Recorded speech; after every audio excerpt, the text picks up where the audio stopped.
गणपति बापा को शुभता के देवता कहे जाते हैं, इसीलिए तो घर के द्वार पर गणपति की स्थापना करते हैं। और गणपति बापा ऐसे देवता हैं जो किसी भी आकार में ढल जाते हैं, इसीलिए आपको हर जगह गणपति बापा नजर आते हैं। तो चलिए आज आपको गणपति उत्सव के मौके पर एक ऐसी कहानी दिखाते हैं जिसके कारण आपको गणपति बापा का एक अनोखा रूप नजर आएगा, और हाँ, उनका आशीर्वाद भी आपको इस कहानी में जरूर दिखेगा।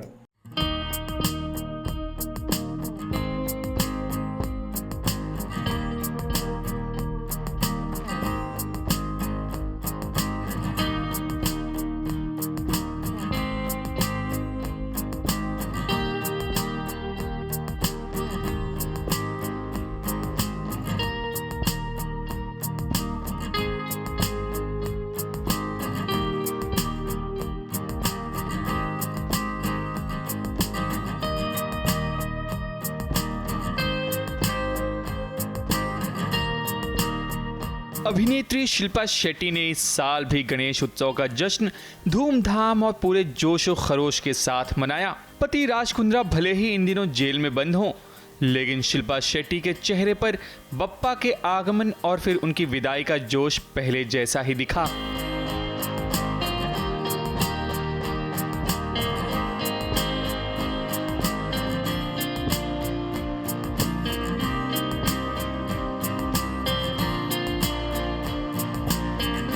शिल्पा शेट्टी ने अपने घर के बाहर परिसर में रखे गए पानी से भरे बड़े से ड्रम में अपने 1.5 दिन के बप्पा का विसर्जन किया।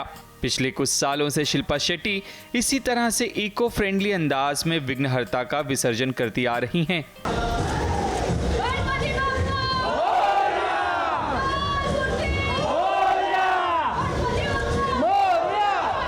जब विदाई का वक्त आया तो पारंपरिक कपड़ों में सजी शिल्पा शेट्टी ने अपनी मां सुनंदा, अपने दोनों बच्चों विहान और शमीशा के साथ इमारत के परिसर में पूरी आस्था के साथ आरती की।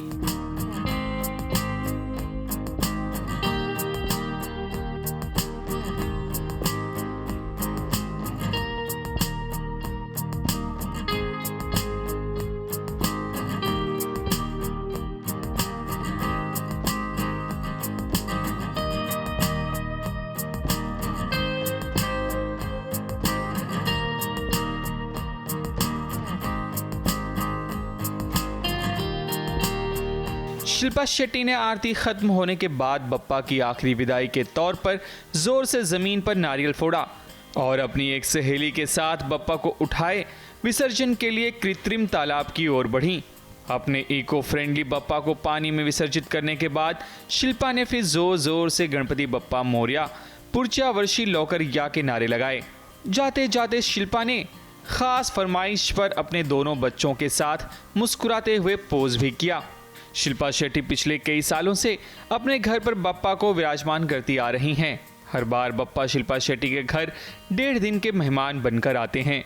शिल्पा शेट्टी के पति राज कुंद्रा भले ही इन दिनों मुंबई पुलिस की हिरासत में हो, लेकिन शिल्पा शेट्टी का गणेशोत्सव मनाने का अंदाज वही पुराना है।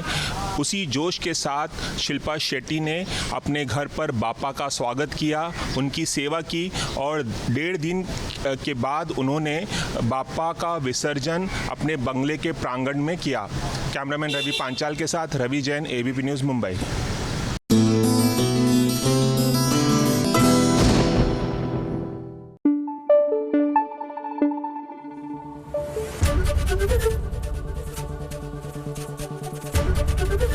एबीपी न्यूज़ आपको रखे आगे।